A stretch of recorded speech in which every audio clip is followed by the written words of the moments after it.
Hello, welcome to Scary Thoughts, Horror, Philosophy, Culture. I'm Mark Cate. And I'm Chad Lott. This is episode 40. We're going to be discussing the 2018 movie Unsane, directed by Steven Soderbergh. Just real quick to get you ready for the next episode, we are going to talk about the 2014 movie Tusk, directed by Kevin Smith. Tusk was your suggestion. Yeah. Why? Well, I mean, you bring up Kevin Smith a lot on this podcast. Yeah. So Kevin Smith, to a dude like me, is a bit of a hero. To me, he was the first nerd that really made it. I mean, there's probably other people you could count, but that specific type of dude who is a fan of genre films and went out with his buddies and made one, and it worked. It's great, and I think that the influence of his movies is often very underrated because before him, people didn't jive talk about intertextual shit in movies. You know, Clerks is one of the very first movies that is constantly referencing Star Wars, and now that's just a thing that people do. And Tusk is a movie that was not loved by a lot of people, but I am convinced 10, 15 years from now, it is going to be a movie like Basket Case that people just love because it's so weird and stupid. And another cool thing about it, if you're a fan of just knowing everything about a film ever, you can listen to the podcast where the entire idea for the film is created. And they just talk through it, they create it, they come up with the idea for it, and then a couple of years later, it's a movie. Tusk isn't referencing something else, but it was created on a podcast. And That's great. Think for podcasters like ourselves, I think saying it's an important movie feels wrong, but it's interesting. And I think it actually succeeds as a body horror movie in a lot of ways. And it has the dude from Red State, Michael Parks, who is a great actor. He's in a couple Tarantino's movies. Just a really cool, solid character actor. And it was his last film. And he's pretty great in it. Cool. Yeah. All right. You can email us at whatthe@scarythoughts.org between the time that you see Tusk and we discuss it, because we'd love to hear from you. If you have any questions, things you'd like us to discuss, let us know. Chad, do you have anything to plug? Nothing. Me neither.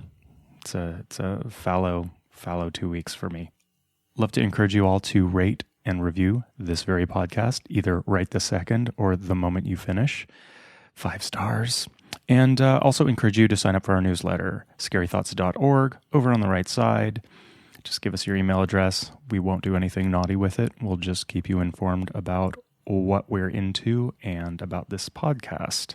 And I think I might start including more of those stories that appeared in the last newsletter. That story, people like that. I got feedback about that one. Oh, nice. I'm curious to hear what people said. Yeah, it was pretty scatty, y'all. And last caveat before we get started, spoilers ahead.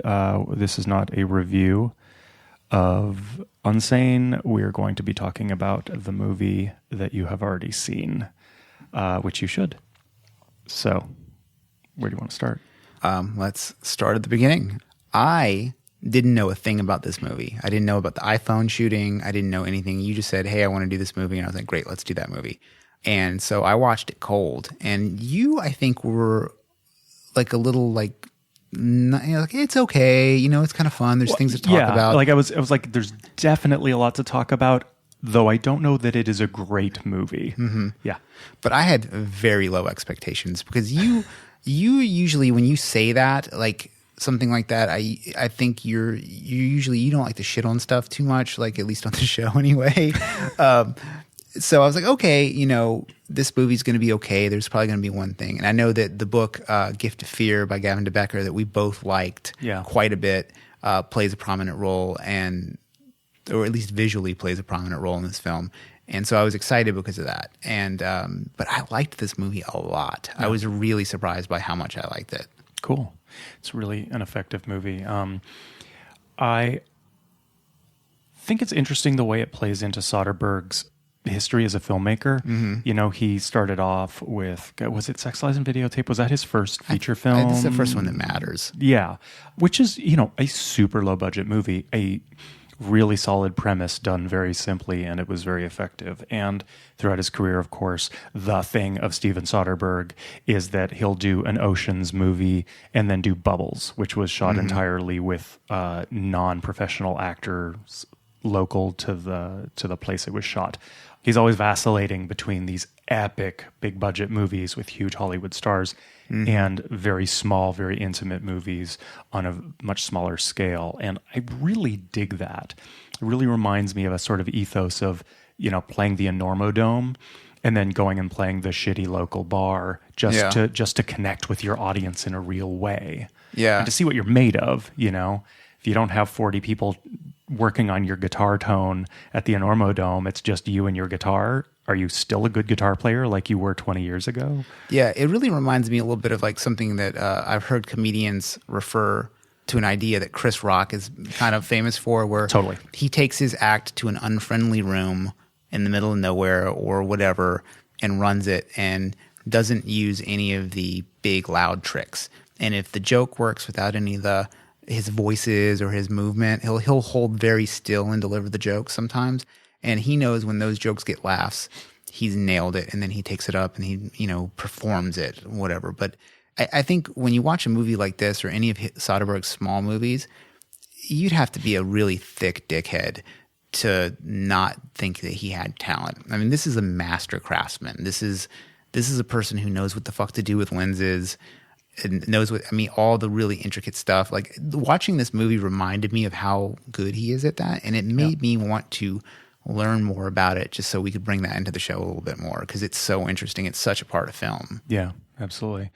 I'd love to sort of take maybe a moment aside from the movie and talk about the book, The Gift of Fear. Sure. Because everybody who's listening right now has seen the movie and definitely knows that Matt Damon's character, the cop, whatever his character's name was, shoves that book across the table to her, very rightly so. That book had a serious impact on me. Yeah. I don't know the impact it had on you, but I know you liked it. And I feel like we should maybe share with our listeners what that book is exactly. Sure. Now, who of us probably has a better take? Do you want to explain it? I can try. Yeah. Though I think this sort of thing is your forte. That's kind of why I want you to describe it, because Fuck. I feel like I'm just interested to see how you, like, obviously I'm in Guns, Knives, and Vengeance, so this book is right up my alley, right? So I'm curious how somebody like you would react to this book. Not that you're not about that. You're like a hard-charging Half Gracie guy now.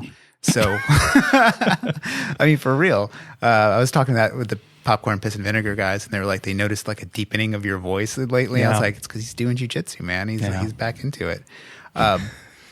But that book, Gift of Fear, when you look at it, it's written by a dude who's into protecting people from stalkers, and he studied violence his whole life. But it is an oddly feminist book.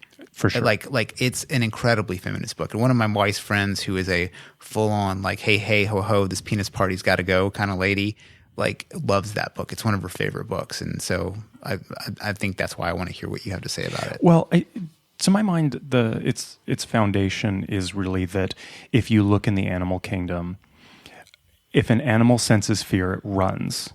When a human senses fear, it has a lot of stages that get in the way of action, like, I don't want to be impolite. I don't want to offend this person. I don't want to appear ... And so the question is, what is it about humans that makes us not trust our survival instincts? And that is fear, reacting to something that has kept us alive for so long. Why do we now have all these blocks in place to keep that survival instinct from motivating our actions? And he goes in great depth and detail to explain the ways in which fear as a survival mechanism is essential and crucial and shouldn't be undervalued, whether it's in stalking cases or straight up murders, spousal abuse. And also gives, because he has a lot of experience with all of that, a lot of techniques for how to deal with those situations. Because, he's made this living and built this mini empire on protection. Yeah. One of the many things I like about his book is that he's basically saying that your fear response always has your best interest at heart. Right. And like, all the other cultural things like, oh, I don't want to seem like a dickhead, so I'm not going to cross the street because this guy looks scary to me because that's just the news. Like, sure, for sure. Like maybe you're crossing the street because you're uncomfortable around black people or whatever, and you're infected by this media-driven racism. But at the same time, your body is trying to keep you alive. Yeah. And by giving you fear, this fear response, if you follow the urge to run or move or whatever, your chances of living are much higher. Exactly. And so that's basically your body is trying to save you. It's like if you were drowning and then you kind of swam your way up in a blackout, like where you're surfing, your body like pulls up and you gasp for air almost like it's an animal instinct. It's kind of similar. And one of the things that I think is very empowering about this book and why a lot of women really love this book is it gives them permission to be afraid and to act on that in your own self-interest, especially in this like Me Too movement moment. A lot of people, I think, like, oh, is this guy maybe okay? Like, there's no way you could look at one of these creepy, pockmarked, disgusting, evil producer guys and like not kind of pick up or in like the fantasy version of it, like the Harvey Weinstein character. Like you look at him, that dude has bad intentions. Like just look at him, right? And I think a lot of people, because they wanted a job or whatever, they probably had those fear instincts signaling in their head, but there's a bunch of socially imposed things that made them basically make choices that ended up in their victimization. And he tells one story. It's like a woman who elevator doors open and there's a guy that looks scary. I've brought that moment up to so many people. Yes, so really key. It's nighttime. Elevator doors open up in your building. It's an unfamiliar man who's much larger than you, and he kind of gives you a weird look. And the girl's like, well, I don't want to be the kind of person that offends this man, so I'm going to get in this elevator with him. And he like brutally rapes this woman. And this is a real story. And the thing is, she could have just gone, no thanks, I'll get the next one. And the maximum negative impact from her making the decision to say, no thanks, I'll get this one, is that guy thinks she's a bitch. And then she kind of feels weird afterwards. That's it. But the maximum negative scenario for her, like going into the elevator, is one of the worst things that can possibly happen to you. And like, and all of this sounds like it's sort of fear-mongery a little bit, the way I'm describing it, but it's just really not, because he's talking about how like a lot of times it's men forcing their attitude on women, like, hey, you don't want to be a bitch, come with me. And it's actually like, it's like the masculine urge to like control women is where a lot of this like social shit comes from that makes people not trust their fear instinct. Yep. And I actually, about 3/4 of the way through the book, after it's however many pages it is of just these awful, awful stories, one after the other, it does feel like fear-mongering. And I really do not trust fear-mongering. And, I also feel like, again, in this political moment, in any political moment, the worst political agendas are usually fueled by fear. And so reading a book that is just like, you should fear, I started feeling a bit cynical. But then at the end, he really sort of turns it around and goes, but you're not a slave to your fear. This is a predicate to action. This is not to fuel your irrational fears that are based on nothing. And I think that sort of adeptly swings the pendulum, where you could easily misread the first half of this book and go like, it's okay to be afraid of black people, or something like that. He like at the end, he turns it around like, well, no, let's be real about what irrational media fueled, specifically fear is about. He has another great example that is really kind of answers that, like, oh, I'm afraid of black people or whatever. Like he talks about it. It's like, okay, look, if you're a woman walking at night, most normal men are just not going to interact with you. They might tip their hat and go, hi, ma'am, or whatever. But when somebody approaches you, they're not just a member of a segment of society that you are maybe afraid of for incorrect reasons. They are the type of person that approaches a woman unwantedly, and that is like a totally different category of person. So you have to understand that, like, okay, yeah, maybe it's like a creepy frat guy that you think is going to rape you or whatever. Like, those people are out there, and maybe having an irrational fear of that kind of person is incorrect. And, and we'll get into the whole idea of an irrational fear of other people when we get back into the movie. But it's like the type of person that comes up to you is more aggressive, and they're trying to force you. And this is where I think it gets to be a really interesting, like kind of feminist book, is the idea that like you are not at the service of this man's command, and that when they approach you, that is their command. You know, it's almost like the thing where it's like, hey, smile. Like it's like that. And like no one wants to be told that. It's fucking irritating. And that the type of person that walks up to you and says that sort of stuff is not probably the kind of person you want to have further interaction with. And then when you give the further interaction, that's the hook. That's when the stalking happens. That's when the weird shit happens. So to have, like, I think this book really, its best message is it's okay to just not ignore somebody, like let them get behind you, but to not give someone the time of day. It's totally okay. And it's probably in your best self-interest too. Yeah. And something I will sort of drop into this conversation and really don't want to go down this road, even though it's so much a part of this movie, is that like I fully had a stalker. It was terrible. And I didn't know anything about this book back then, but it was really interesting reading this book and going, oh, I actually did the things that this book says. Obviously, completely different. I'm a man. I felt deeply threatened. It was dark, but obviously there's the gender difference makes all the difference in the world. But I kind of, what I did was almost as if I took the book's advice, and it pretty much worked. Yeah. And I'm so thankful. Like, oh, that's why that ended. Yeah. I mean, not that we're a big like public service podcast or anything, but if you do have somebody in your life that is a fucking creeper, read this book, like for real. It'll give you strategies to deal with the people. Yeah. Another interesting thing, you would think that this book would be more pro-firearm, but it is not at all. Like the guy is deeply anti-firearm, which is kind of in the movie when the Matt Damon character pushes the book across. Right before that, he says, you should get a gun. And I was like, did you if even you're into read that sort of thing? He's like, did you even read that book that you're giving that lady? Because the whole thing is maybe like, Matt Damon has a different agenda. Yeah, it could be. He could be stalker number 2. But yeah, it's a great book. And I think like as I was watching Unsane, I was thinking about the different things that she could have done differently if she had read the book before. Right. Like this wouldn't even be a movie. Right. Yeah. Yeah. Let's get back into the movie. Yeah. Jesus, where do we go from there? How do we bridge from all that? Well, I think there's 2 really like things to talk about with this movie. One is the entire thing about how it's been shot mostly on an iPhone 7, which I think the technical aspect of that is incredibly interesting. It is. And then there's, the story of the film, which works as a very like almost a throwback thriller type of movie. There's definitely like weird like kind of 70s vibe. And then there's the actual plot of things that happen. Like, some moments in the movie are really interesting and crazy and creepy. And then some stuff is just so unbelievable that you're like, did you even read the script?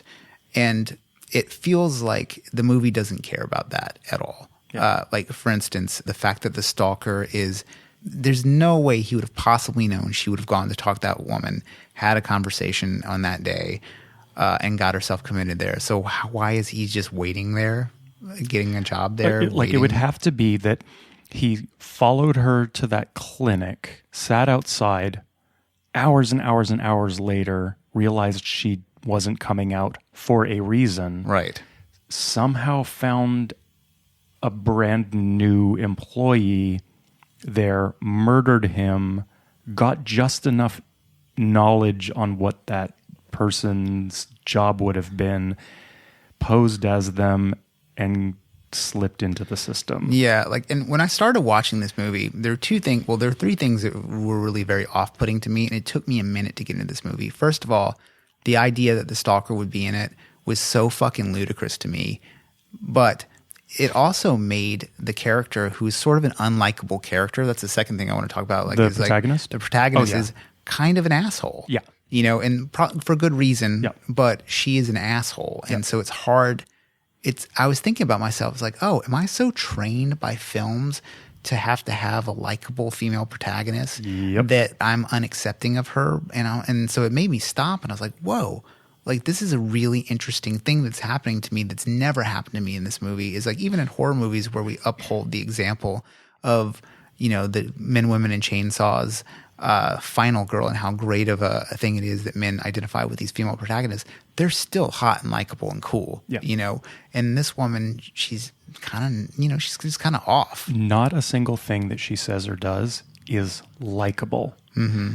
The only reason why we can identify with her or sympathize with her or however we want to approach it is her predicament is sympathetic. But she as a person, if we knew nothing about this and we only saw her like having dinner or interacting with a coworker or something, there's nothing. Yeah. And when I was watching it, I was almost thinking like, oh, is she going to end up being the stalker? That's kind of what I was thinking about in the very beginning. Is it going to be one of these things where she was stalked and then she's a stalker and it's kind of crazy? And then just the look of the film is unsettling. And this is one of my favorite things about the decision to shoot on the phone is I think that it gives this film an incredibly unique look. I mean, not unique. People shoot movies on these things, but like a master doesn't shoot them on this thing. Right. And, you know, I think what he did with the camera, with the way it bends the frame and requires close-up shots is really, really clever. There's also no depth of field. Like pretty much everything is in focus all the time. Yeah. And because there's so much close-up and that bowed feeling, it feels like surveillance. It's so claustrophobic. Yeah. Yeah. And then even the films where it's supposed to be the stalker looking and there's like the foliage moving in front of the camera, it's like somebody's hands moving it out of the way or something. Yeah. It gives the movie like a very found film look without being a shitty found film movie. Totally. You know, because I think sometimes when you're shooting found film footage on a red camera, it's kind of ridiculous. Totally. It's like, oh, it's pristine. And then they add in the bullshit flashing red dot that literally no camera since 1980 has had. It's just always weird. Well, speaking of found footage films, it's interesting that Joshua Leonard, the guy who played David Strine, the stalker, he was in Blair Witch Project. And, I was wondering what he was That's at. I was him. like, okay, yeah. And I think one additionally interesting thing about that is that the actors in Blair Witch Project, especially the woman, but they got stalkers because there was such this reality fiction bleed as a result of that film. Those actors were in genuine danger after that film came out. So weird. I never want to be famous. Oh my God. Seriously. So it's really interesting for someone who's had stalkers and was part of this historical movie that was very low budget and very intimate and shot that way, created stalkers, and then he plays a stalker in a film that is shot in a very similar fashion. Yeah, I definitely want to keep talking about the camera a bit more, but since we're on the subject of actors, how good are the casting decisions in this movie? Like, so good. Did you know Jay Farrow? I had no idea who he was. I've seen like a bit from him on Saturday Night Live. Okay. So I didn't know who he was. He was great. Yeah, I thought he was great, but the staff is great. Like the woman who intakes her into the hospital, she looks like she works in a hospital. 100%. The cops look like they could be cops. Totally. I mean, but there's only 2 cops in Philadelphia. It's kind of weird. Like maybe their beat is this film. Or is that asylum or whatever? Yeah. But I thought all the characters, they're just so odd. And this is one of the things I always bang on about. Like when too many people in the movie are hot, it makes the world seem unreal. Yeah. This movie, like everybody seems like they could have actually worked in a shitty mental health facility. Yeah. And Claire Foy kills it. She's really, really fantastic in it. Yeah, she has like a weird Marla Singer chin too. Like there's the moment when she's like, she asks for her phone call. Yeah. And she says, "Oh my God, it's like you read my mind." Yeah. It's almost tonally identical to in Fight Club when Marla Singer's like, "Yes, I'm selling some clothes." I don't know if it's the Englishness in her jawline or something like that, but that moment, it made me think about how in Fight Club, like, you know, the narrator is an unreliable narrator basically because he's becoming Tyler Durden. And so the unreality of the stalker getting into the hospital and setting all that stuff up actually really made me think that she was crazy. So like there's other things, there's film techniques and little hints that are laid down. And I think it really is interesting, but so straightforward. Like they set up a by the book unreliable narrator that ends up being weirdly reliable. Right. You know, and then later on the spoon knife that the one girl has, a knife introduced in the beginning of the film. comes into play at the end of the film. It's like it's the weirdest, like ghettoist Chekhov's gun ever. Yeah, it's just pretty cool. But did you think that the iPhone shots were successful? I think it was. I mean, I didn't know it was shot on an iPhone until after reading about it, after I saw it. I don't think it's a good-looking film. I think it does, even though it introduces a lot of interesting things to it conceptually, and it gives you, again, that claustrophobia and all that, it's still not a good-looking film. And I think there is something to, how do I put this? I've been thinking a lot lately about why Hollywood has increasingly like weaponized the standards of beauty that are, quote, allowed on major motion pictures, and the degree to which we're all complicit in that, you know, who's paying for seeing who and why, you know, how that works and how it doesn't.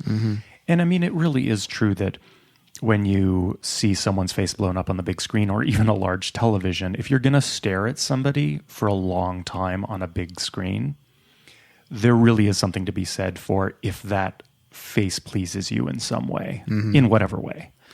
And I think that goes for cinematography too. I mean, this is easily undone by even my own habit of watching tons of YouTube, which is looks shitty, shot poorly, anybody can be on it. But really deepening into a story, having good cinematography, even if it's not noticeable, makes a difference. Well-lit sets are important. And I think that even though it contributes to the film, it also detracts a little. And it also makes me think about, and I've talked about this on previous episodes, that I think it's another page in the chapter of anybody can be a filmmaker now. See, that's been happening for 40 years straight now. There's always been this sort of belief that this is inspiring. And it's like, well, there's always been inspiring. Everybody's always been able to do this at a lower budget. Filmmaking is expensive and takes a lot of skill to do well. The Blair Witch Project, as an outlier, proves the rule, actually, that it is rare. It's not like the Blair Witch Project, suddenly now everybody can make an amazing film like that. Yeah, I mean, a good example is we're surrounded by music gear right now. Yeah.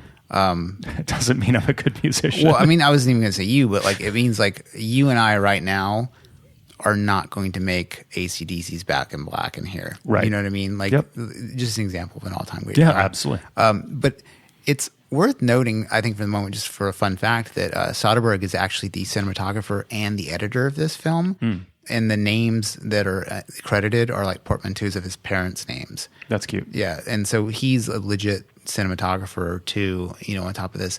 And, you know, he makes a comment in interviews, he could have shot this movie any way he wanted to. Yeah. Obviously, if you see Ocean's 11, obviously he knows how to light a film. Yeah. You know, there was a lot of weird criticism that he didn't know how to light black people.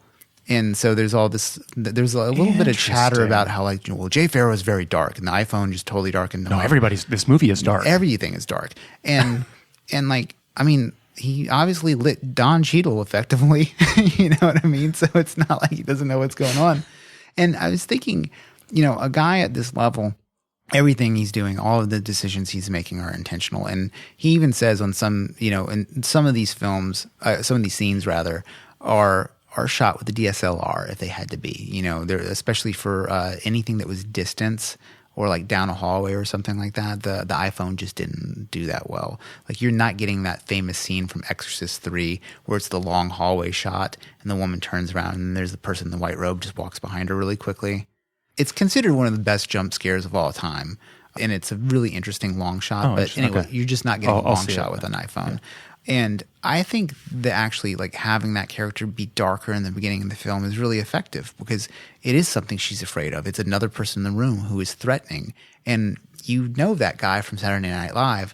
So you're like, hey, that's the friendly Saturday Night Live guy. Like having him be dark, I think makes him more menacing. And then later on when they become friends, they're all shot together outside. So he's really well lit. And I think he uses, and I think it's intentional, that character's so dark in the beginning and he lightens up later on, and you have this visual experience of that. And then when he's murdered at the end in this really like straightforwardly shot torture porn scene, it's really effective. Like the way he gets killed is both inventive and a shock. Yeah.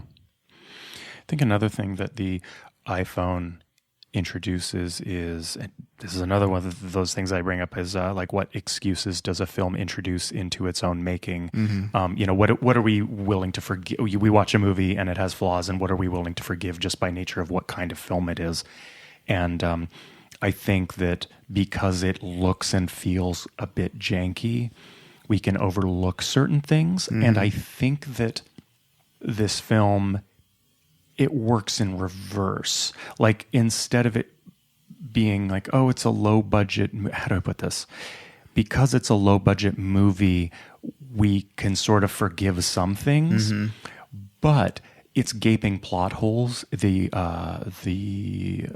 unrealistic moments that it has, we are more willing to forgive those kinds of actions in really expensive action-packed movies. Like the big plot hole that we were just talking about earlier with there's no way he could have gotten this job so easily.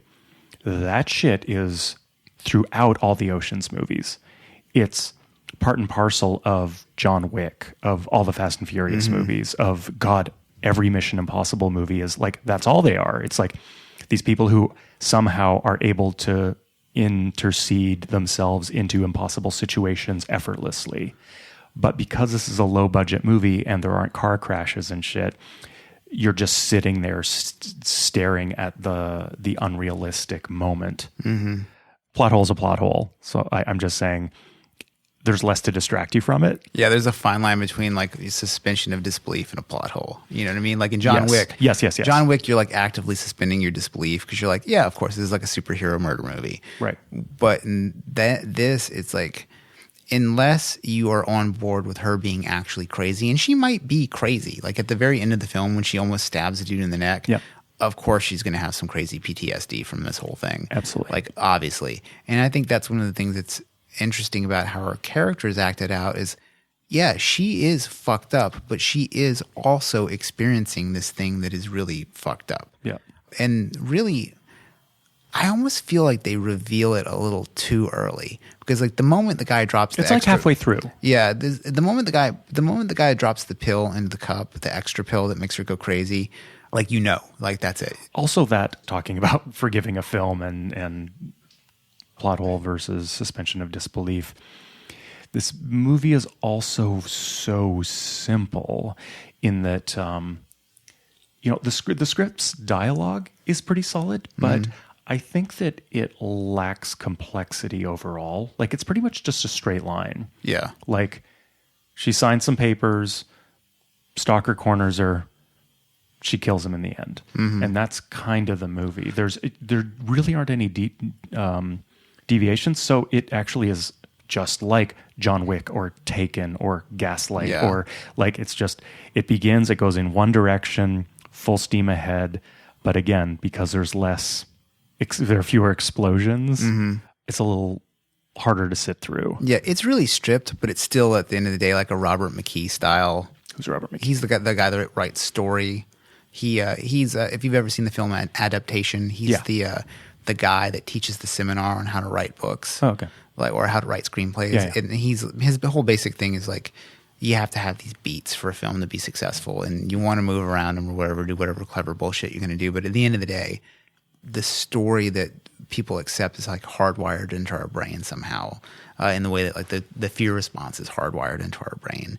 Like just the way we experience narrative, it's pretty similar across cultures even. It's kind of interesting. Like, yeah, there's some weird outliers, but from the time of Shakespeare, that's what a story is like.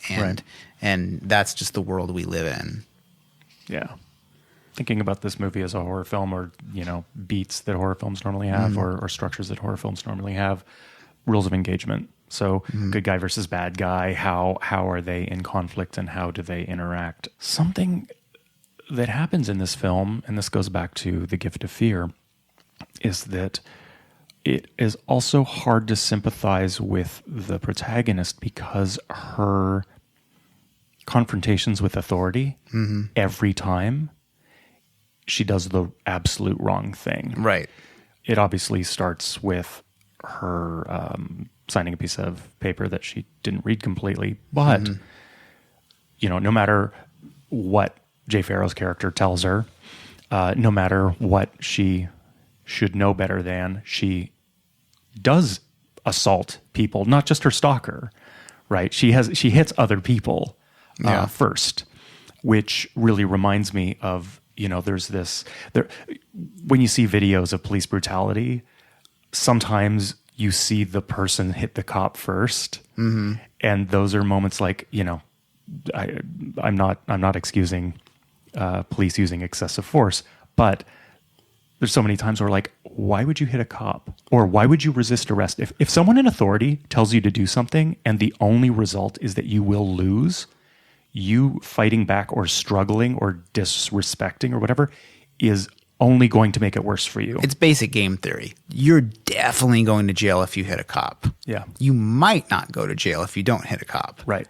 So if you're just looking at it like a AB pathway, hitting the authority figure is going to be a problem. But like the first person I guess she hits one of the fellow patients first. And, and that's another unrealistic thing about this movie. There's not going to be men and women in the same rooms at night. Right. At all. It's just ridiculous. Or with her chained to a bed. It's just absurd. With a bunch of crazy people around. Yeah. Sure. And you really just got to get over that to get through this movie. A couple things from one of my favorite, I know I talk about these guys all the time, but Double Toasted, phenomenal review of this movie. It's solid. And they called this the White Girls Get Out. White Girls Get Out, dude. Oh my God. It's great. So I would say go listen to, if you liked this movie and you're enjoying this podcast now, go take a minute and go watch the Double Toasted guys on YouTube. It's so funny. And they speak a lot about like how unlikable she is, which really like almost gave me permission to think like, oh yeah, like she is kind of a dick. Like I didn't like her very much to begin with. And her stalker is just so unlikable. Like if he had been slightly more, non-incelish, like I feel like you might have almost rooted for him. Another thing that those Double Toasted dudes did that I thought was really clever is they talked about how that guy's basically like Urkel, and on the show Family Matters, isn't it? Yeah, Family Matters. Like Urkel is straight up stalking Laura the entire time that show goes on, and there's a weird like, oh, this person's a harmless nerd, and so they're going to be cool or whatever. Those days are done because now the cover has been pulled back on the so-called harmless nerd thanks to the internet, and you realize just how toxic it is to have an entire population of unfuckable losers running around. Yeah. But, I mean, he was also wearing pedophile glasses. That should have been anybody's cue that he shouldn't have any power anywhere. Yeah. There's an episode, too. I totally forgot about this episode. I mean, I don't think about this show at all. I thought it was stupid back then, but I obviously watched enough to remember this. But there's this episode where he basically becomes a different person.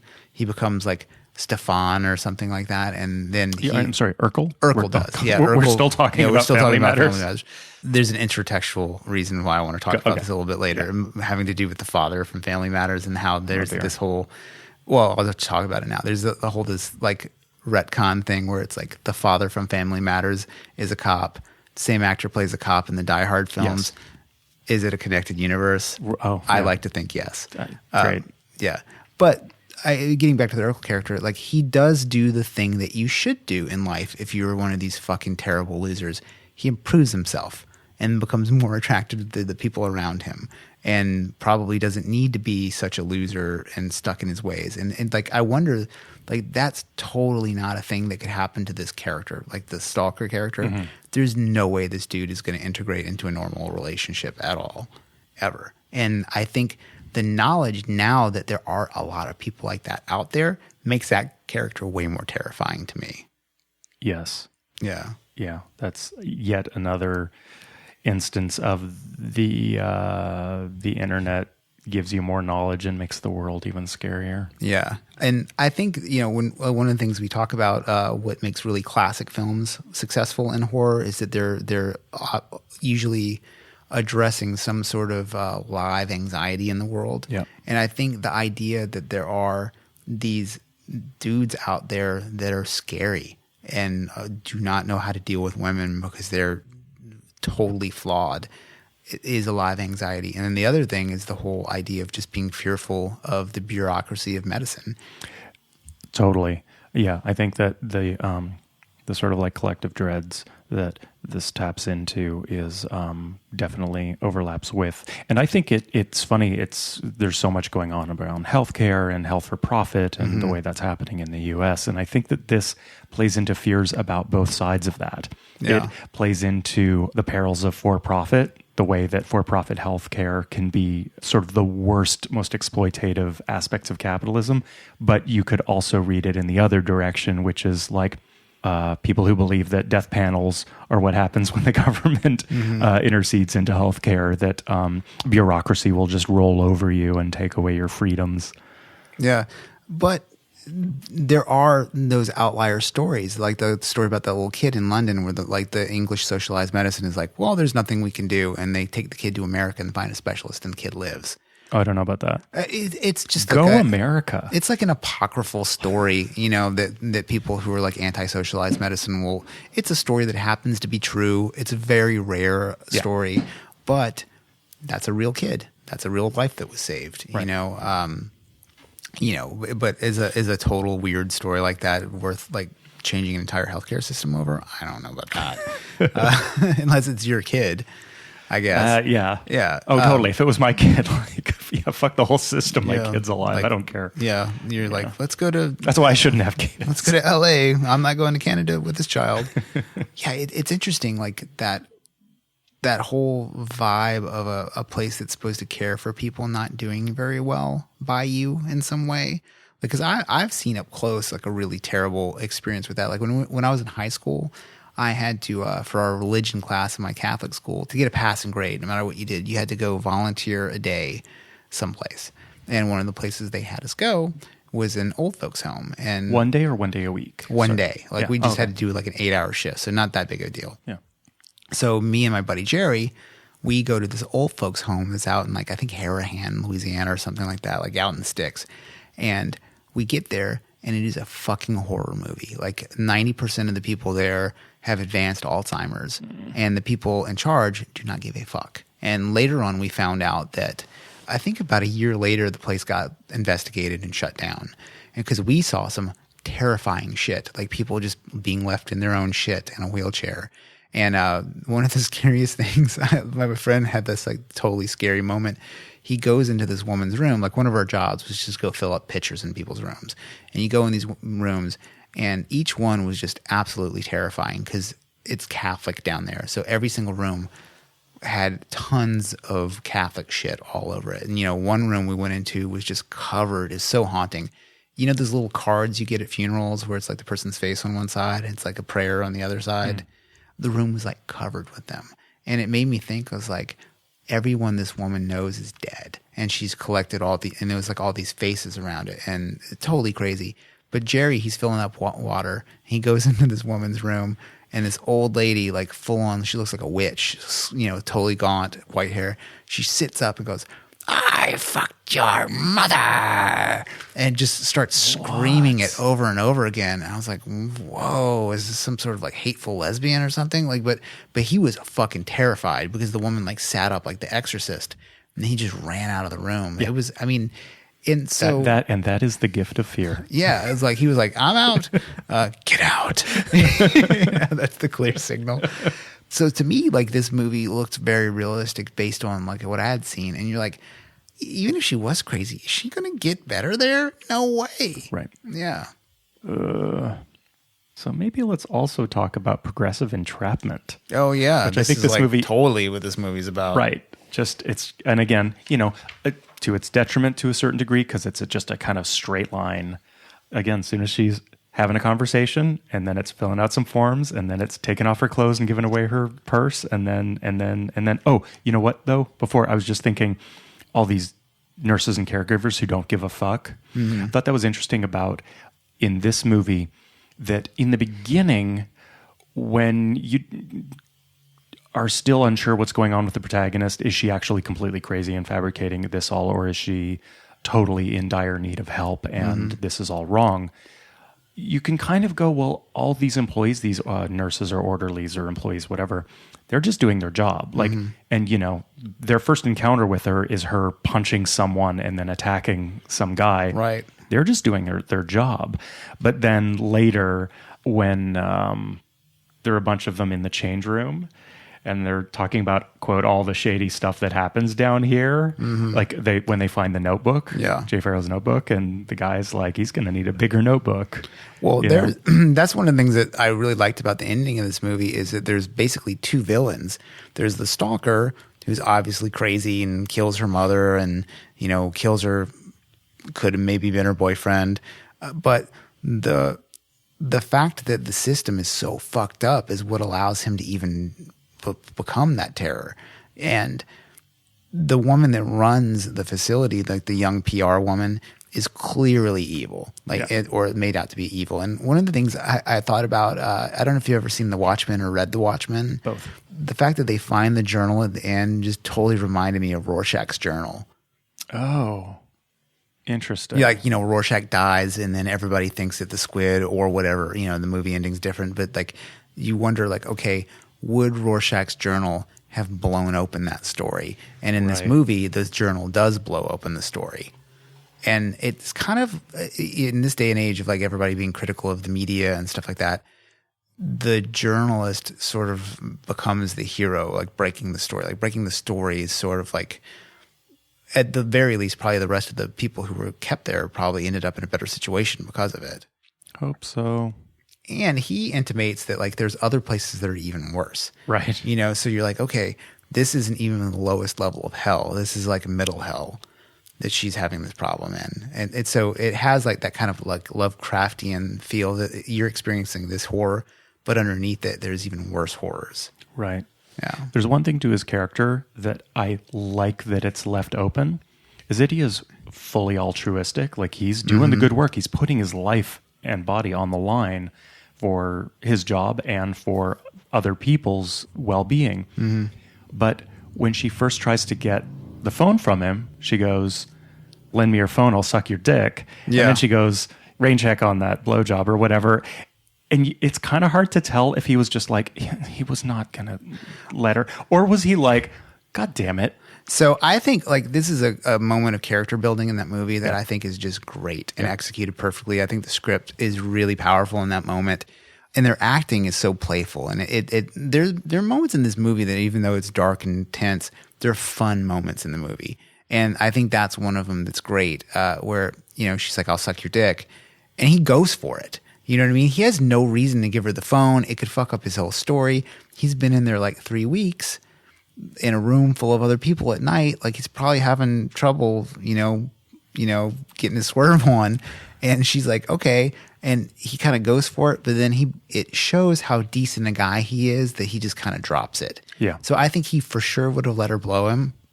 See, I don't know. I think he would have. Yeah. I mean, I would have.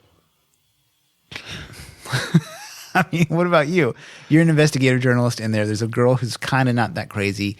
You think she's probably normal, but you know, like crazy chicks get the best blowjobs. It's gonna check something off of your like bucket list, like getting a blowjob in a mental health facility, maybe in a padded room, total fantasy zone. I think the biggest impediment to me is trading a favor for sex. That factor alone, you know, it's not just like you're single and lonely in a mental institution. Would you let someone blow you? Probably. Would you do it trade it for favors? That's weird. But see, that's sort of like goes against your whole like pro sex worker thing. You know what I mean? I totally support sex workers. That doesn't mean that I am interested in letting that be part of my personal economy. You know, like, I mean, I don't give a shit what you eat. I'm not eating beef, but you can go right ahead. That's, you know, that doesn't mean that I'm not a vegetarian anymore because I'm okay with you eating meat. Well, I don't know. Like it makes me think of like in like prison movies, like things become highly valuable. So that's true. The phone it's all incredibly valuable at that moment, and she has one thing to exchange. But anyway, it honestly the film does not traffic in that level of darkness. That's just like a funny little hypothetical or whatever. It's left open, and I like that. Yeah, I do too. I think that the way it's timed in the movie, it's the moment that you realize he's a really good guy and his death comes right after it. And because of that scene, it makes that death really crazy. And the fact that they have that moment where he's like, you know, we could date. And he's kind of like, I don't know, you know, like maybe we shouldn't be friends. And I think that's the like the professionalism of his journalistic integrity and stuff like that. Yeah. Like, and I think that with that in the mix, like maybe he wouldn't have, because that would have fucked the story up or something like that. Although it could have also made the story awesome, you know? Right. Totally. Yeah.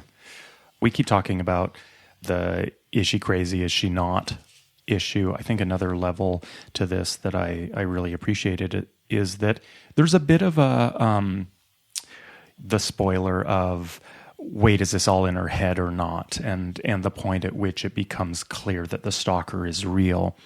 But it's not merely that what is revealed is that the stalker is real, but that when you look at her personality, everything that she's done leading up to that, because all you see from her, again, really, are these negative interactions with people. She's not cool. She's unstable. She's maybe seeing things. It's unclear. And so it's not just, oh my God, she really has a stalker. It's also, oh, how much of everything we've seen in her behavior is because she has PTSD, because she's had to modify every aspect of her life to cope with this terrible situation. And so we are not seeing the character that is the product of her parents. We're seeing the character that is a product of a stalker and a system's inability to deal with it, and her not being given the tools to deal with it adequately. So when she has that date and she takes that one night stand home and she has these rules, and he follows those rules and it completely falls apart and she's fucking like, she loses her shit. That is PTSD. But that's all we got. We don't know her pre-stalker. There's a moment like when she falls, like, so she takes the guy home from her like Tinder date or whatever. She meets the guy, date is going fine. The guy's charming. He's like, okay, of course I'm going to sleep with you. No big deal. Like, fun night. When she has the reaction, when she kisses him in the room and when she gets to her house and she falls down on the ground, there's a moment where I was like, whoa, is she going to set him up? I was like, oh, is the guy the protagonist? Like sure. that in that scene, the way it's shot and it's so sudden and so jarring. And he does the right thing. He's like, okay, and leaves, like, which is totally the right move, right? There was a moment where I was like, oh, this is going to be like her, like being like this character. And so her interactions with men are really like jarring all the way up through it, you know? And I think obviously the characters having PTSD is going to explain a lot of this. What did you think about the scene with her boss, where it's like the man who's her boss doesn't do anything wrong really, but it feels so tense and like icky, sort of like where she comes in and he basically tells her like, hey, you're crushing it at work. You're doing a great job. I knew you were going to do a great job. I'm so glad you're doing a great job. And all that stuff is very positive leadership stuff. Like that's what you do. Like he's believed in her. He hired her. It's his hire. So he's happy. And then he's like, you should go to New Orleans. And then New Orleans is sort of like a fun town. So it gives it like this kind of like, we're going to get wasted on their trip to our banking bullshit. And it makes the man who's their boss seem a little off, or like he's going to take advantage of her. And like, I wonder how much of that is like the viewer's expectations of what that seems to be. No, I think it's fully that. And I mean, I think it's not even positive leadership. It's impossible for me to view that and not see, oh, he's just buttering her up. It is actually, even though we are given the impression that she's good at her job, nonetheless, I think we get a bit of that in the final scene where she's out with her coworker again back at work. Yeah. And it's clear that she's good at her job and maybe she got a promotion, I'm forgetting. But his positive reinforcement is a way to lead into him getting laid by her in New Orleans. I think that, and this is in the framework of thinking about this after reading The Gift of Fear, it's like, what does your gut tell you? This guy's being just skating the line of completely fucking inappropriate and trying to set Right. up a situation that is absolutely 100% inappropriate. For sure. Like the scene reads that way. And if I was her friend, like if we were really like getting coffee Don't afterwards, go. I'd be like, don't fucking do that. Like, oh, an older man invited you to New Orleans. Of course it's going to be fucked up. Like, Yep. like what's interesting about that is the same thing that tells me to not trust people at night that you like, I think no matter where you are in the world, like a group of 4 to 5, 17 to 21-year-old men is always a fucking problem. Like Christopher Hitchens made that point. Like when he was talking, somebody asked him, you were in, some Muslim country and were you afraid? He's like, I was afraid there. I was afraid in Boston. I was afraid in Bangladesh. I was afraid in Bahrain. And he's like, and that's just the bees. And he goes like that. He's like, and his whole point was that like 17 to 21-year-old men in groups are always a problem. And so you're reading that. But what if you're walking past like a young soulful church group at night and you just didn't even know it? You're having this irrational fear based on these pre-existing experiences. So which of the pre-existing experiences that cause you to be outraged and have fear are valid and not valid? And who's to say what is valid and not valid? Absolutely. However, I will say that, and this is something that thankfully our culture is addressing increasingly, and policies within corporations are addressing increasingly, is that when there is power imbalance, using that as leverage is too easy. And so, look, if I was the boss and I wanted to praise this person and give them a free trip and I happen to be going, I think either I would have to know that this person knows that we're bros, like, yeah, we're gonna go party and you're gonna go meet somebody and I'm gonna watch TV. You'd be like, I'm gonna eat my face off. You can go out in the quarter afterwards. It needs to be said. Yeah. Like they thought I was implying that I was taking them on this trip for sex. Like fucking, of course that's what they thought. And the fact that you're pretending and didn't address that means that it deeply implies that that's exactly what you were trying to get at, or were lying to yourself that that's the situation you were trying to create. And I think you're totally right. I think that I just took, I got a new job and I just took like a 30-minute sexual harassment training course. And I'm watching it like, dude, a fucking course. You know what I mean? But somebody else that shit might not occur to them, and the course basically says shit like that. Like, hey, look, don't even give someone the opportunity to, even allowing the person to be in a gray area is incorrect. And I think that's a positive development because, you and I both spent a lot of time in the bar industry.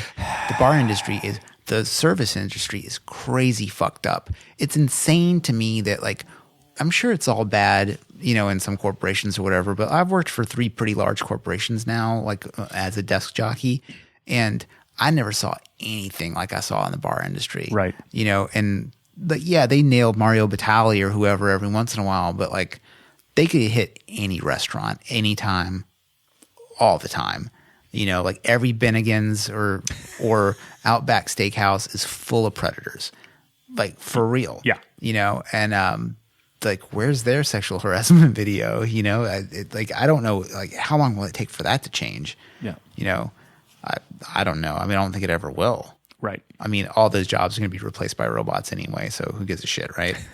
Well, but I also think that this is hopefully American culture is taking care of this in general. Hopefully, where sexual harassment videos are actually doing the job that the world should be doing already. Having to explain to people what is inappropriate sexually in the workplace is actually, to my mind, it's not about the workplace, it's about the world. Yeah. And it's so many of these policies are about how to behave like a fucking human being because your parents didn't teach you and the streets didn't teach you. So now we have to teach you if you're going to work here. And hopefully the world will just improve over time, that this shit doesn't need to be so codified into corporate environments because it's codified into public education. Yeah. And, yeah.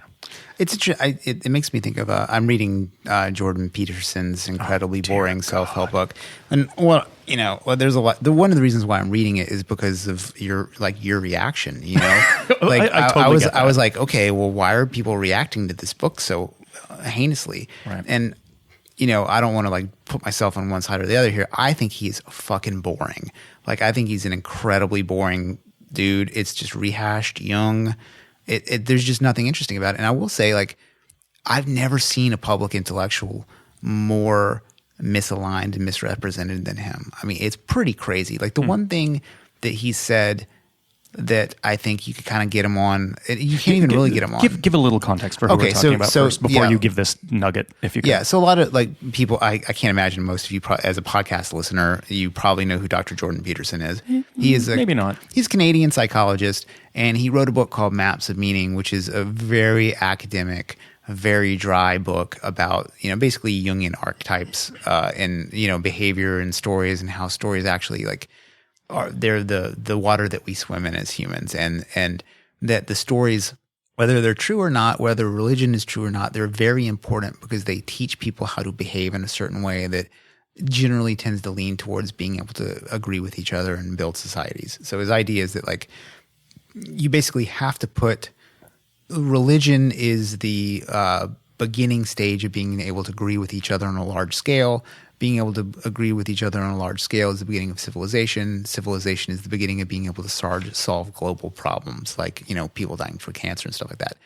He comes to prominence because he's in Canada, and they passed this bill in Canada, which, I'm going to do a bad job of explaining here, but essentially they codify all the multiplicity of trans pronouns that you can use. So instead of simply being like his, he, she, they are basically like, okay, well, all these like 72, the famous like 70 something gender pronouns, we're going to make them law.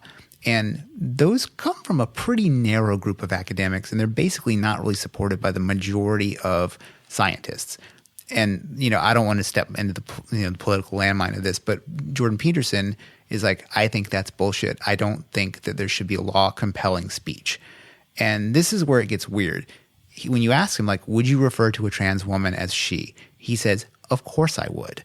I'm going to, for sure, respect this person's, life, their choices, and I'm not here to judge. But I'm not agreeing to the state compelling to me. And I personally agree with that. I think you should be a decent person and respect a trans woman, right to be a woman. I'm totally on board with that. He says he's on board with that. But he is essentially like, no. The media is completely unable to handle any sort of nuance like that. So he explodes into popularity as a transphobe. And he's a little too smart to be caught by the Twitter mob. And for whatever reason, it's his moment, and he blows up and he writes his book.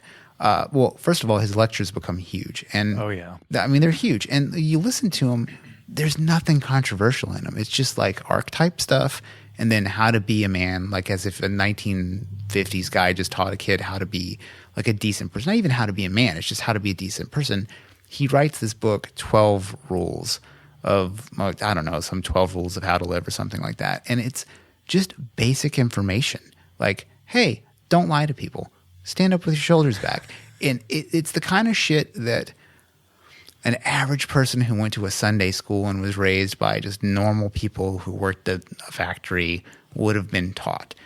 And the book is so fucking boring. Like I just don't understand like what the controversy is around this guy. Because it's like it's not interesting. But to me, the fact that people respond to this book so powerfully, like it changes your lives. Not your lives, but it changed people's lives. People go show up to see this dude like he's a preacher. And really, all the book is him just rolling out all this Old Testament ideology with some, psychotherapy spin on it. And it's Tony Robbins meets old school preacher, but made for non-religious people. And I think the fact that his message resonates demonstrates how fucked up culture is. Sure. Like more than anything else. It's like, oh, there are thousands or maybe millions of people who weren't taught how to be a decent person. And like, okay, why weren't they taught a decent person? It's like, oh, because all these institutions that would have taught people how to be like not dickheads, or at least to be able to agree with each other, have been torn down. And I think that like that's one of the anxieties in the film that's really successful is like, okay, there's no point where she meets with anybody in any way. Like she is completely unable to interact with people. Like if she didn't hit that one dude, she would have been out in 24 hours and would have just had a terrible story to tell her boss. But she doesn't know how to play the game of being in there. And even when Jay Farrow's character tells her how to play the game of being in there, she's incapable of it. And I think that like this Jordan Peterson moment to me is sort of a horror. Like the fact that this dude that we're even talking about him and I'm reading his book is even a thing is dystopic to me. Like, I don't know. Like, I mean, what's your feeling on all that stuff? Well, with Jordan Peterson, I think there might be a little bit to it where it's like The Secret became really popular. That right. There are these moments where self-help books are able to simply or complexly give people general life advice. Mm-hmm. And even if they're not profound, I think it is often based on whether just the momentum of a self-help book getting into people's hands at all, regardless of the content. You can randomly choose a horoscope description on any given day and read it, and it be the same impact on you as any other horoscope on any other given day. It doesn't matter if you're a Taurus or an Aries, you're going to somehow identify or use that information. Something like Jordan Peterson's book, which I have not read, or The Secret or any, Oprah supported self-help book probably works the same way, that it's not so much about the actual content. It's more about a lot of people feeling compelled to read a self-help book at the same time for some reason and feeling like, oh my God, someone's speaking to me. And I wonder if Jordan Peterson is an example of that because he has made these, I will say, sometimes very thoughtful, but often incredibly transphobic comments, both. Mm-hmm. What would be an example of a transphobic comment? I'm just curious hearing you, because I listened to a lot of them on this, because it was kind of similar. Like, I kept hearing how fucked up Farrakhan was about anti-Jew stuff, and it took me a really long time to find anything that was like explicitly anti-Jewish. He's very careful with what he says. And sure, eventually you find something, like he's for sure anti-Semitic, but it was hard for me to find an example of it. And I think he's so careful that I'm often curious about, like, okay, you almost have to be like feeling for like dog whistle transphobia. And it's not sure. Yeah. Like, and I think that absolutely happens to him. I think that he does get accused of a lot of things because of the way the world works, the way Twitter works. And I want to be clear, I'm not defending him. I'm just like very curious. Of course. Yeah. The thing that I get from him the most, and you know what, I'm going to dial back and say that what I'm describing is not necessarily transphobic, but it is sort of a bullshit way to sort of approach the world. And I think this aligns with, I think you were referring to the 50s, is his thing of, well, yeah, I will recognize a trans woman's right to be identified as a woman and I will use those pronouns.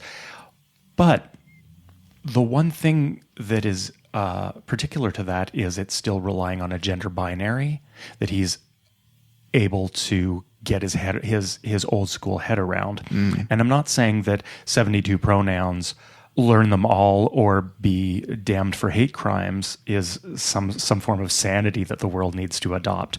But that there is a complexity to the world beyond, like, I think we're in this moment where people are catching up to trans identities, but still referring to them on a gender binary spectrum, as opposed to that actually the world is far more complex and trans identities are far more complex. And so his thing where his refusal to use they as a gender pronoun. Well, so this is where his refusal to be compelled to use it.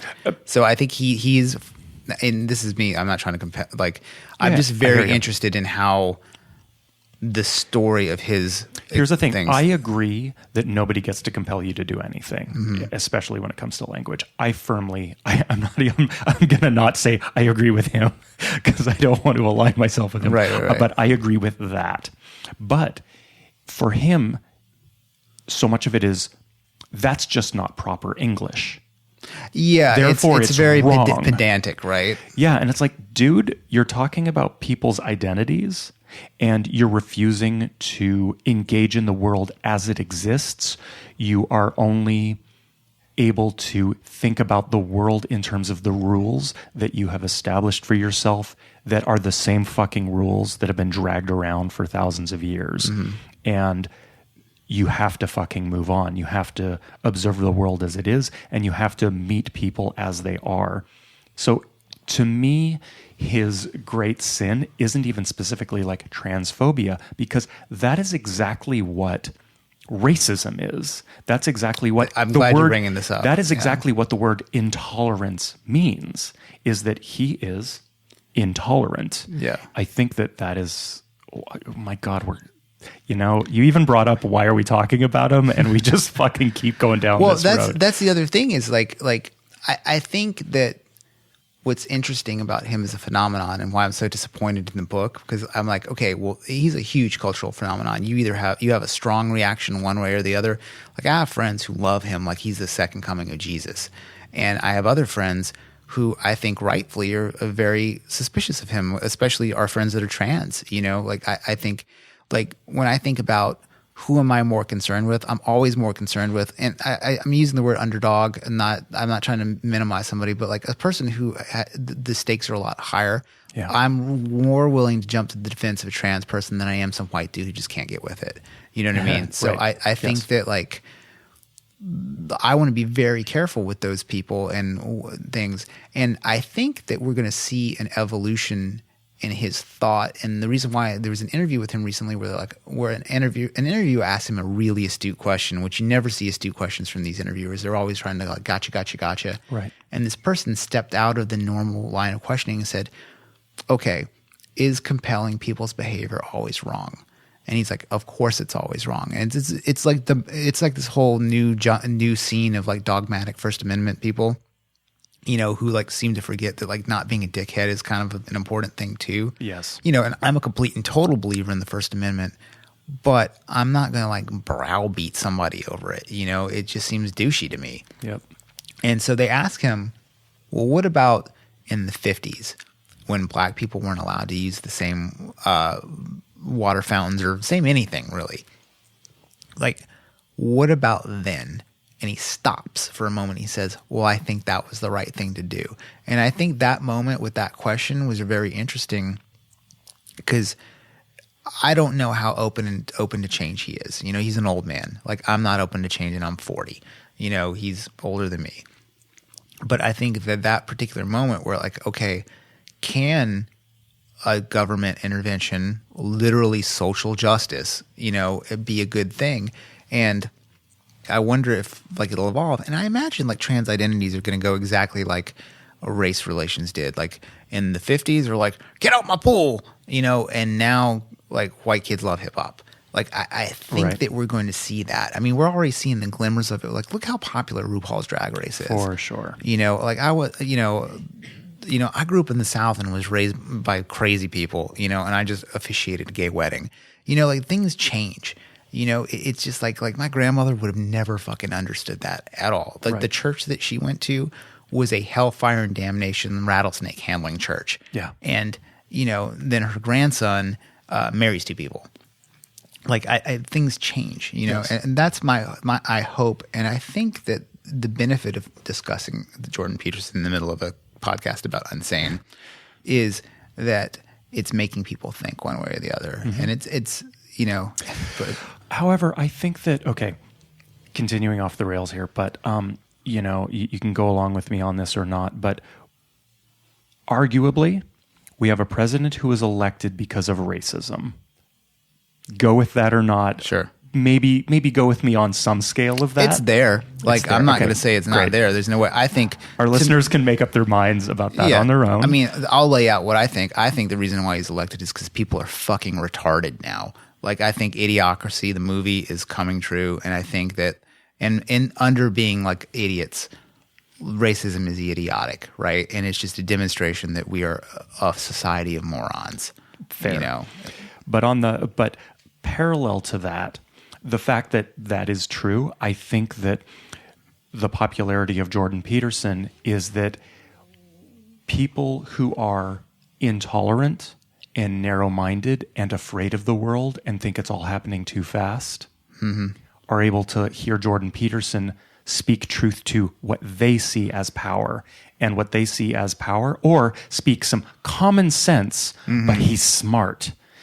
Finally, an academic who's speaking some good, common, old-fashioned sense. And it's like, no, he's just relying in a predatory way on your xenophobia, on your old world values that are out of date and don't actually relate to the world as it exists now and is lived. Yeah. In the same way as I'm setting it up, in that Trump was elected because of, actually, there are a lot of fucking very narrow, scared racists in this country. Turns out a lot of people do not understand queerness, do not understand trans people, do not understand gender in any way other than their very narrow interpretation of the Bible. And Jordan Peterson makes them feel like that's okay and not unethical. Yeah, and I think another thing is interesting about the whole thing is, like, he uses the Bible. Like, he quotes the Bible quite a bit. And I've been thinking about this a lot. Like, does using old texts give you sort of more rhetorical power? And I think it does. Like, the movie The Book of Eli with Denzel Washington, the whole book is about trying to get a Bible, because the guy who's the villain, played by Gary Oldman, knows that if he has this book, he'll be able to, like, basically use it to control people. And I think everything you said is totally true. And I think all those concerns are super valid and explain a lot of the resistance to him. I think what he would say is, come for the xenophobia, stay for the behavior modification. Like, and that's like one of the things when they talk about him being, I think you are known by the company you keep. I think it's a really good way of knowing somebody. Sure. And I think the early boost to his career was for sure caused by the whole sort of like 4chan Kekistan thing. And his statement to that is like, no one else is talking to them. Now these unfuckable incels who maybe would have killed somebody in the way that the character in Unsane did, they're coming back from the edge because I'm more reasonable than what they're getting. But I don't, my whole thing is like, having read this book, I'm like, man, it's so basic and old school. There's no new shit in there. I'm like about halfway through it, and so far there's no examples of, okay, stand up straight with your shoulders back, have good friends, always tell the truth. What about when you meet somebody that you don't know about, like the first trans person you ever meet? Like, I remember the first person I ever met that was trans. It was weird to me because I had never met somebody like that. It's like the first time I ever met a little person. It was just so, it's so off of your normal kind of vibe. So to me, like, what might be missing in this whole thing is, how do you deal with the weirdness that you feel? Not the weirdness of the person, because the person is just living their life. They don't deserve your stupid thoughts that were encoded by dumb people that raised you. Yes. And I think that is really what seems to be missing in society right now, is like, how do you interact with the person that you're uncomfortable with? And that gets us back to the gift of fear. Is like, what happens when it's a fear response that's trying to keep you alive? And in a weird way, like, the gift of fear is a self-help book too. It's interesting. Sure. You wonder, like, okay, what if Gavin de Becker got himself into some sort of internet squabble? What then? How big would this book be? I don't know. It's an interesting time we live in. And I think the inability of people to talk to each other is sort of maybe even, or the inability of people to talk to each other without some sort of government mediator, in some cases, is part of the fear of this movie. It's like she has no agency because the rules are actually what's causing her to be captured.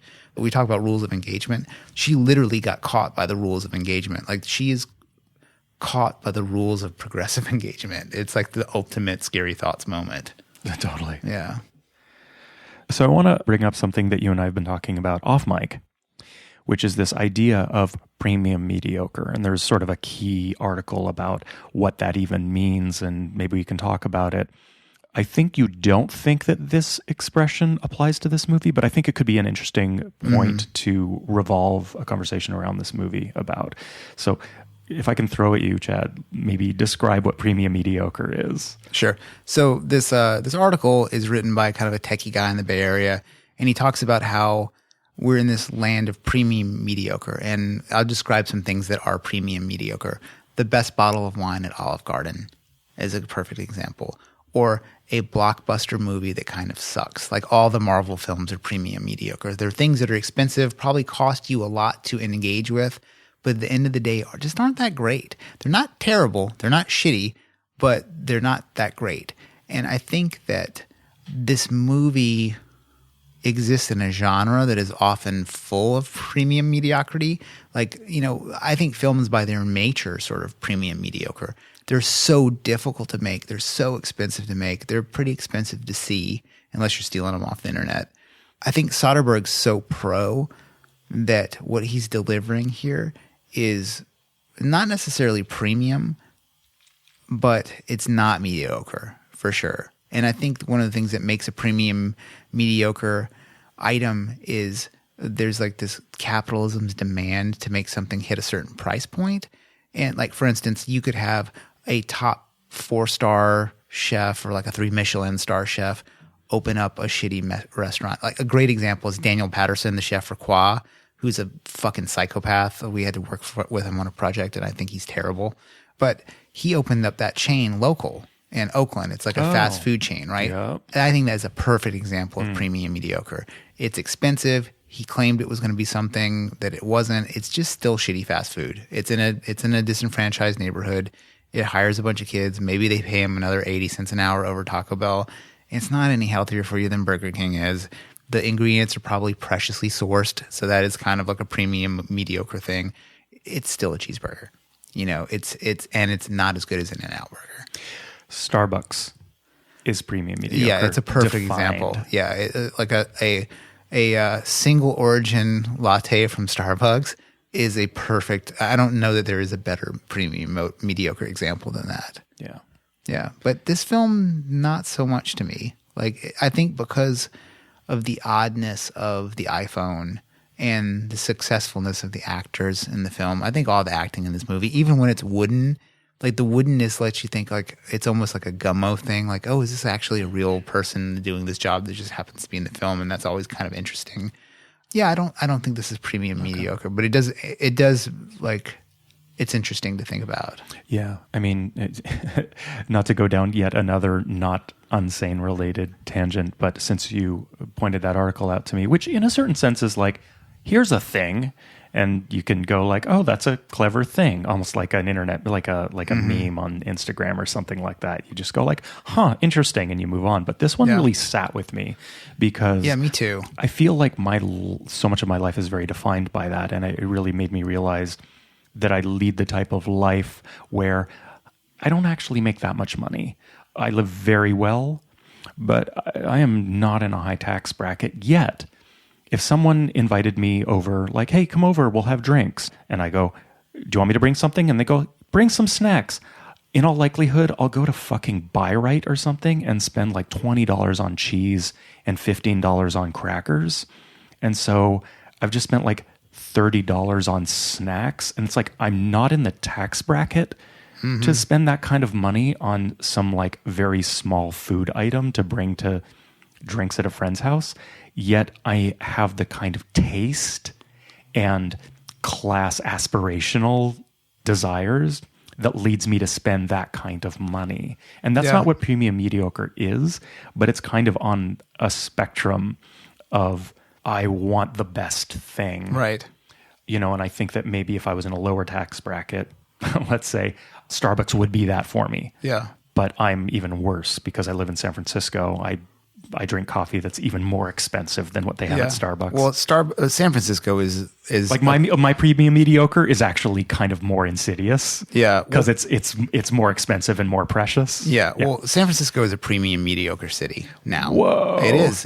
It just is. Look at the architecture of all the new buildings going up. It's premium mediocre architecture. Yep. The careers that people have are premium mediocre careers. But it's interesting. Your cheese example is both a praise and a condemnation of capitalism, because on one hand, like and that defines me. Yeah, live in both sides of that equation. Because so capitalism as a system has given you the desire for this bougie cheese that you don't really need. it's expensive to produce or whatever. But capitalism has also made it cheap enough for you to put your hands on it. Yep. So it's kind of like a weird item. And food in particular is interesting. Like if you work a couple extra shifts and tighten your belt a little bit, you can go eat at French Laundry, no matter who you are, right. Unless your situation's real fucked up, right. And you're not listening to the show if that's the case. You know what I mean? If you're making above minimum wage, at some point you could maybe make it happen unless you have a lot of kids or some awful medical bills or something. I would say unless you have like a very pressing, catastrophic expense that you have to take care of, like another person. But anyway, my point is, like, you could wait tables in San Francisco and go to French Laundry. Yes. And that is the top level for food. I mean, there's other places, whatever, but it's a great example of like a great.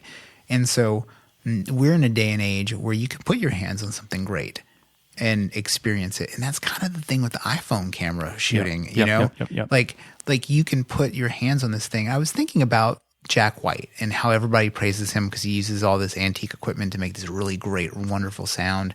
And I was trying to think if this movie was like that. And one level, okay, Soderbergh's using a low piece of lo-fi equipment to make a film that is good. Jack White uses lo-fi equipment to make albums that are good. But this is actually in a weird way, the iPhone is a weird object because the lower-fi option would be go grab a 32 millimeter camera and shoot this movie. The iPhone is an advanced piece of technology, and it's doing this weird thing where it's like simultaneously high-tech and the future, but also shitty lo-fi and democratic. I think that the Jack White example is interesting also because Jack White uses all this antique vintage equipment, but at this point, cheap is almost new and disposable. Mm-hmm. Antique equipment is irreplaceable. Mm-hmm. So what Jack White does isn't like, oh, it's so like populist. It's actually the opposite. It's incredibly precious. It takes so much human power and skill and knowledge and trade skills to be part of Jack White's empire, from recording to pressing vinyl. Mm-hmm. Vinyl feels like, oh, it's this very democratic thing because it's been around for so long. Our parents had vinyl. You can get it for 99 cents at the thrift store. But making vinyl right now is incredibly precious. iPhones are very accessible to anybody in a certain tax bracket. But in America, you see homeless people on the streets of San Francisco with iPhones, and there's no need to look at them twice. Like, they're around, right? Yeah, people who complain about that, it's like, dude, it's so easy to get your hands on an iPhone. Yeah, and just because you're homeless doesn't mean you don't have a place to be and people to connect with and a means to put your life back together. Right, and are you using free Wi-Fi off the Starbucks? Exactly. I mean, it's kind of ridiculous. It's exactly. I think it would actually even almost be a good thing to get smartphones in the hands of people who are transients, because it gives them an ability to reconnect with the people who should be there for them. Yes. It's kind of people always like shit on the idea of like a homeless person with a cell phone. It's like, dude, you need an email to get a job. Yeah. Like, you need a cell phone. Like, and that's the cheapest type of computer you can have. Right. For sure. If we can jump from premium mediocre to another sort of similar thing. This is the jumpiest episode of all time. You know what? But whatever. Here we are. Hey, everybody. Thanks for being along for this. Yeah. Normcore, which, to explain it to anybody who doesn't know what that means, there's sort of a faux movement in fashion, and I'm totally explaining that incorrectly, but this is the way I'm sort of, this is not a Wikipedia entry version of it. This is my view of it.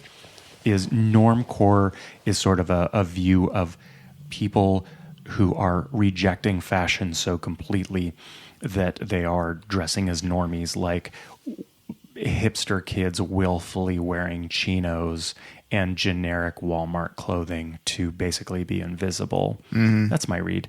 And I think that, were we talking about this extending into the further culture? Was that you and I talking about this? Okay. I was sort of musing about how the concept of normcore might extend out into the world and, like, let's say into food, where everybody's getting so fucking precious about food, so absurdly precious about food. It's swinging back though, and I think that's the normcore thing. That's exactly like at some point you got to go like, you know what? Fuck it. I'm going to Costco. I'm buying mac and cheese, and that is my edge. Yeah, the normcore food moment for me was and I think we've even talked about this episode before, but the episode of Parts Unknown, Anthony Bourdain's show, where he goes with Chef Brock, who's like a killer Southern cuisine chef. And they go sit down in Waffle House and talk about how great Waffle House is, and they just love Waffle House. That's normcore food at its finest. Right. And again, I think that this idea of shooting on an iPhone is a bit normcore. It is this incredible piece of technology that is only possible with slaves. With slaves. Well, I was going to use the word globalism, but goddamn if they aren't the kind of the same thing in so many ways. Globalism is just normcore for slave. Is that accurate? Whoa, I don't know. That's so I don't know. Dazzling. Yeah. But that's what's behind this movie is it feels like so lo-fi, but let's think of the mechanism that made it. But back up and say again, Jack White, like, yeah, have you tried to buy a piece of new vinyl lately? Like a 180 gram vinyl album is like $40 bucks. Brand new. Like, yeah. Like brand new vinyl is for the rich or the ultra specialized music listener. It's not for the general population anymore. iPhones are though. Yeah. I mean, think about like, the experience of listening to vinyl is a thing you have. I mean, you got to take time for that, or you can throw Spotify on. Yep.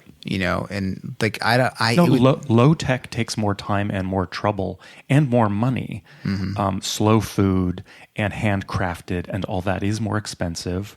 Having someone make something in China and having it shipped over is actually like kind of the only way most of our world actually happens in America. It really, really is. And if you can like rise above that somehow by only shopping locally and locally sourced produce and all that, good for you and your fucking tax bracket. That is amazing.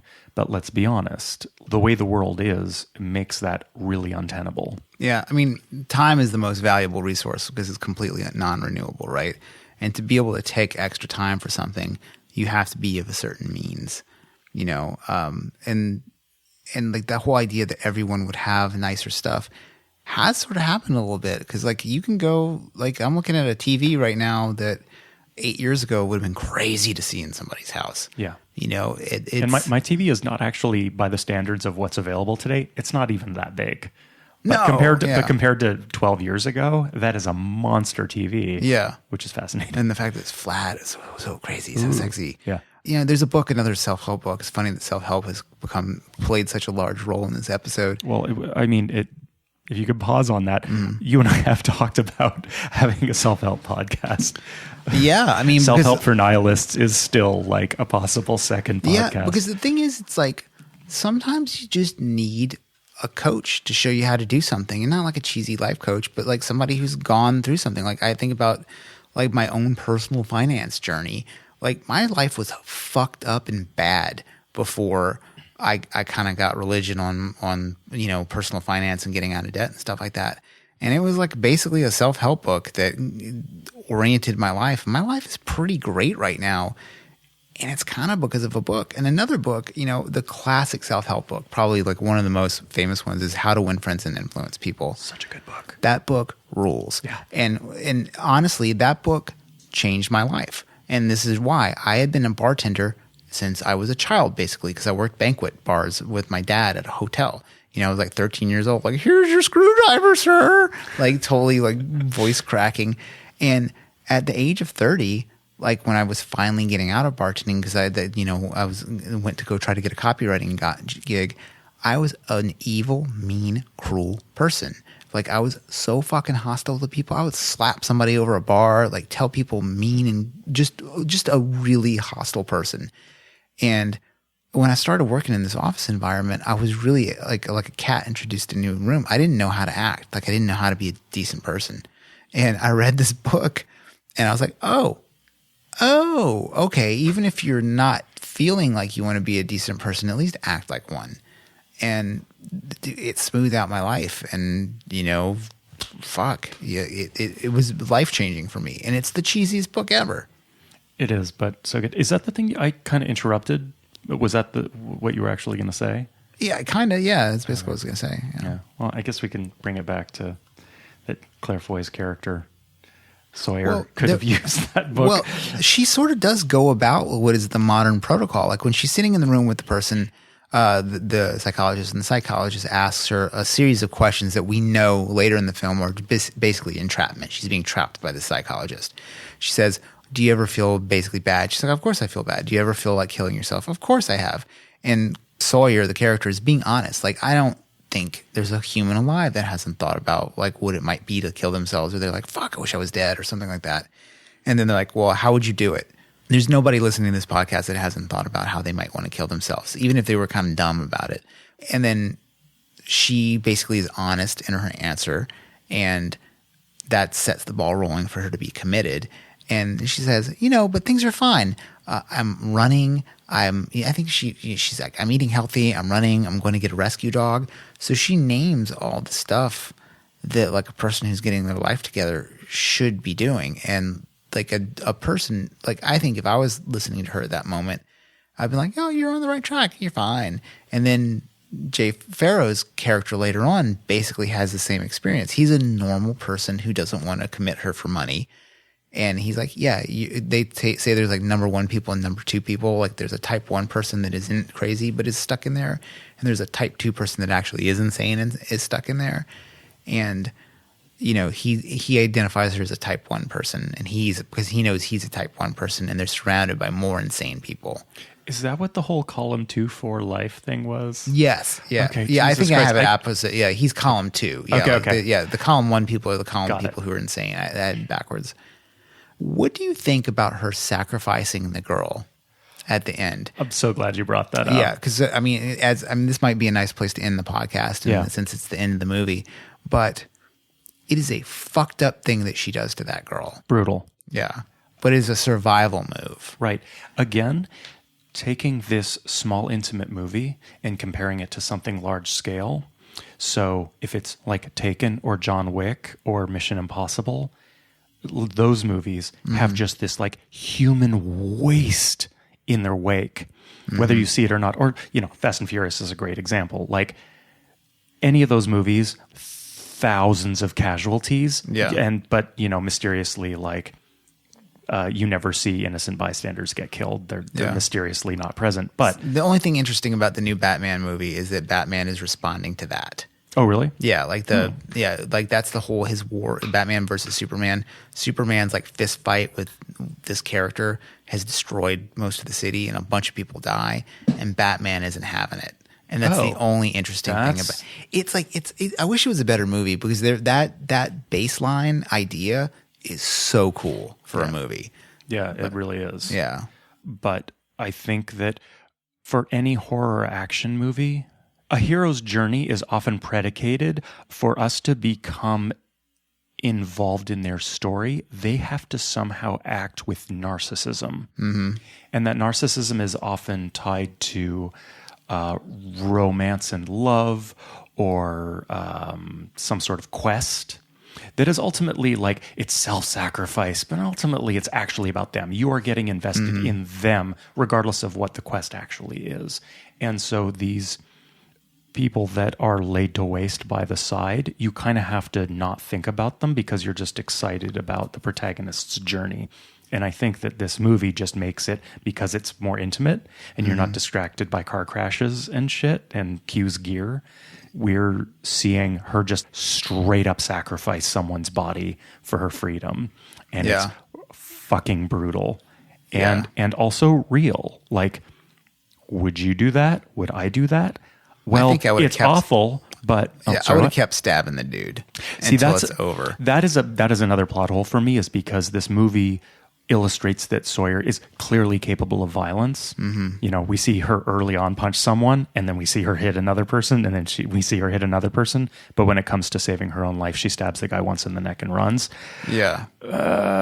I think that was a little tough to swallow. I think she goes, and then his neck snap is so fucking unrealistic. It's like, I'm surprised they put that in the movie. That's on par for me as like when someone gets punched in the head and then they black out for a little while and wake up a little later with a slight headache and then get back to fighting. Yeah. Like neck snap. I also feel like that scene, if he had just actually choked her to death in front of her, like Yes. when locked in there, that would have been a much more brutal scene. Absolutely. Because like she's not going to get in there, like Yep. it's just. And then when he comes back and hits her in the head right after that scene, classic horror moment. It's like Jason. Jason was hung on a whatever Friday the 13th thing, and then he comes back and gets you in the end. It's so. Right. Yeah, it's good. And then the very, very last shot is so 70s. Like that freeze frame of her walking away. Like for sure. Yeah, I think that was so... Yeah, it's such a cool... So purposeful. And it lets you know what you're watching. If there was any doubt that anything you saw was done on purpose, like even the hokiness, like all those hokey elements, man, this movie still costs millions of dollars. Like you can't tell me, like, I know that when I write a blog post at work, I have somebody next to me that like tightens it up. Like you can't tell me these things wouldn't have been tightened up. For sure. And I feel like that hokiness sort of plays into the kind of movie this is. Oh, for sure. Okay, so what have we learned? We have learned don't ever talk to psychologists fucking ever. Yeah. Especially Jordan Peterson. Thank you. Yeah. That's great. Questions? Oh, What at scarythoughts.org. Oh, yeah. We didn't get any questions for this film directly relating to Unsane, which doesn't surprise me because I think this might be the type of film that people are going to see in their feed from us before actually sitting and watching, or maybe at some point coming back to once they've seen the film. I did get a completely unrelated email from listener Cameron Marquez. I'm sorry if I'm pronouncing your name wrong. Avid listener of Scary Thoughts podcast. On a couple of episodes, you've mentioned, this is talking to me specifically, you've mentioned the importance of techno music and its legitimacy as an art form, and I was wondering, what is it about techno you find particularly aesthetically vital? Is this affect or set of mechanisms specific to techno, or are they proliferate throughout all forms of electronic music, jungle, drum and bass, house, grime, etc.? Thanks for the podcast and music. So just real quick, I don't think it's just techno. I think it's all electronic music. It's all predicated on technologies and slow incremental movements with technology and aesthetics. But then I think that, again, the reason why I think that's really interesting to think about whether you're invested in techno or not, how I feel that is interesting to think about just extending to art in general, is it's easy to sort of think about all art that way, that all art is predicated on technologies, whether it's a literal sort of circuitry and code technologies, or if it's technologies of you read something, you take it as a strategy to apply to your next project. Someone reads a poem. Think about that as code. Think about that as strategy and apply it to what you're working on. I think that scenes work that way. I think that influence and inspiration works that way. Just the same way that literal technologies work in electronic music. So I think that when we talk about nostalgic things in movies, that's a strategy. Its overuse is another strategy. Hypertextuality is a strategy. These are all sort of, it's easy to think of these things as techniques. And, even if you're just writing poetry in the sand with a stick, you're sort of using and relying upon code and relying upon strategies and relying upon technologies that are constantly incrementally shifting and, to my mind, mostly evolving. Like, I think it is an escalation and a progression. But, of course, there's also, the world doesn't always improve. No. So evolution doesn't always lead towards positive incremental ends. That's my take. Yeah, and I would also say to this reader, techno sucks and you don't have to listen to it. There's two opinions right there. All right. Is that it? Yeah. Okay. Yeah, because I feel like we could go another hour talking about the incrementalism of technology in this film, and I think we should just park this shit. Okay, yeah. We could obviously go another hour talking about things other than Unsane on this Unsane podcast. Yeah. This is an episode or Unsane. We were very unsane on this one. For sure. So before we completely sign off, I've been thinking lately, listening to a lot of other, especially horror podcasts, where it's just a bunch of mostly dudes just shooting the shit, and it's super boring, and it's really idiosyncratic, and it tends to be about what they had for breakfast and stuff like that. And I find that really not interesting. And I've been thinking about how we approach our material, and how I think something that I appreciate about our podcast is that we tend to just get straight to the damn thing. 5 minutes into the podcast, we're already talking about the movie or the book or whatever, instead of nonsense for a while. And that these detours away from the main subject, I've been questioning the value of those. So, and then of course, the very next podcast we do is like half this podcast is not even about this movie directly. And I'd love to hear from people, what at scarythoughts.org, like, is it interesting when we deviate? I mean, I think these subjects are interesting, but is it best when we stay focused and on topic? What's your impression there? Well, I just think about other podcasts. Like the podcasts I love go wide. You know Absolutely. what I mean? But there are podcasts that I go listen to for a specific thing. Yeah. And when they go wide, I'm like, okay, buddy. But I think everything we've talked about can be tied back into the conversation. There's the flow of the conversation that goes, and I could be wrong. I'm not listening to this right now, so who knows? Like if you're right now, you're just like pounding your face into the ground. Like, why do I listen to Scary Thoughts? Unsubscribe, fuckface. Yeah, I don't know. Like I think for me, like I do this because it's fun, and that shit's fun to me. Yeah. So that's my answer. Yeah. Yeah. All right. I want to hear from people.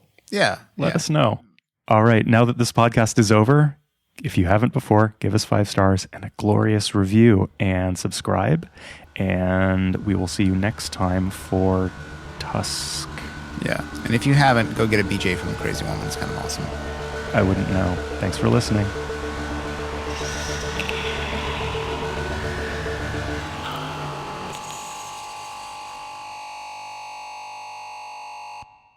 Let's start over. Yeah, let's complete. Fuck.